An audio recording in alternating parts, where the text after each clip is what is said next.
तुम 9th and 10th के NCERT उठाओगे तो तुम्हें French revolution, nationalism in Europe, Russian empire, printing media, industrialisation, ये सब मिलता है। बहुत अच्छा बात है, ठीक है। ये सारी चीज़ें ऐसी है जिसे पढ़ के हमें सीखना भी चाहिए, हमारे हमारे पास इतना नॉलेज होना चाहिए, बहुत अच्छा बात है।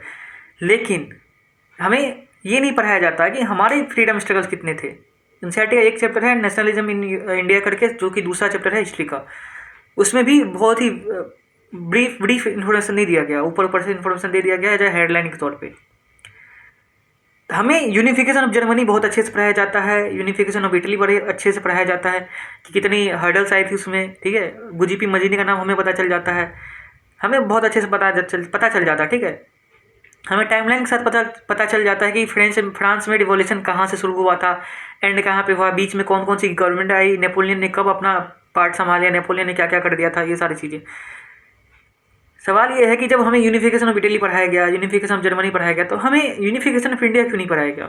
जब सरदार वल्लभ भाई पटेल को 572 प्रांतों को एक साथ लाना था, तो उन्हें कितना हर्डल्स का सामना करना पड़ा था, उन्होंने कैसे ये चीज़ अचीव किया, हमें पता होना चाहिए। अभी भी तुम 90% ऑफ द इंडियन ऑडियंस के पास जाओ, या स्टूडेंट की बात कर लेता हूँ मैं, क्लास 10 जो कि पढ़े लिखे हैं, मैं गवार की तरफ जा भी नहीं रहा हूँ कि इलिटरेट लोग से जाके तुम पूछो कि सरदार वल्लभ भाई पटेल कौन थे, उन्होंने क्या किया था। जो अभी 10th के बच्चे हैं या 11th के जो पढ़ते हैं एक्चुअल में, जो अच्छे जगह से पढ़ के आए, तो मुझसे पूछोगे कि सरदार वल्लभ भाई पटेल ने क्या किया था, तो उन्हें बस इतना ही पता होगा कि हाँ वो फ्रीडम फाइटर थे, आयरन मैन ऑफ इंडिया उन्हें कहा जाता है, उसके अलावा हमें कुछ नहीं पता। ये किसका जिम्मेदारी है? आपको हमें पढ़ाना चाहिए था, ये चीज़ें हमारे सिलेबस में ये चीज़ें होनी चाहिए थी। जब हम यूनिफिकेशन ऑफ जर्मनी पढ़ रहे हैं तो यूनिफिकेशन ऑफ इंडिया का भी एक चैप्टर होना चाहिए था, एक टॉपिक होना चाहिए था वहाँ पे।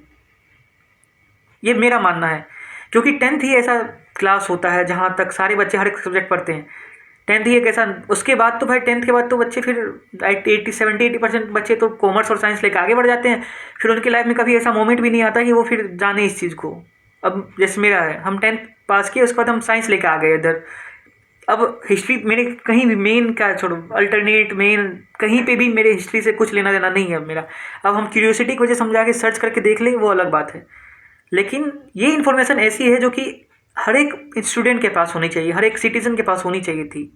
तब हम उस चीज़ को सीखेंगे, उनका रिस्पेक्ट करेंगे, और हम अपनी फ्रीडम का भी सही से यूज़ करेंगे, क्योंकि हमें पता होना चाहिए था ये चीज़ें, लेकिन हमें नहीं पता चली। खैर, ये मेरा मानना है कि ज़्यादा पोर्शन हमारा भी होना चाहिए था अप टू क्लास 10 तक की एनसीईआरटी में। अब पूरा वर्ल्ड का पढ़ाओ बहुत अच्छी बात है, लेकिन हमारा भी होना चाहिए था, थोड़ा सा तो होना चाहिए था, है ना। तुम क्या सोचते हो इसके बारे में? मुझे ज़रूर बताना अपने कमेंट्स में। बाकी ऐसी वीडियोज़ के लिए जुड़े रहना जीरो विचार के साथ।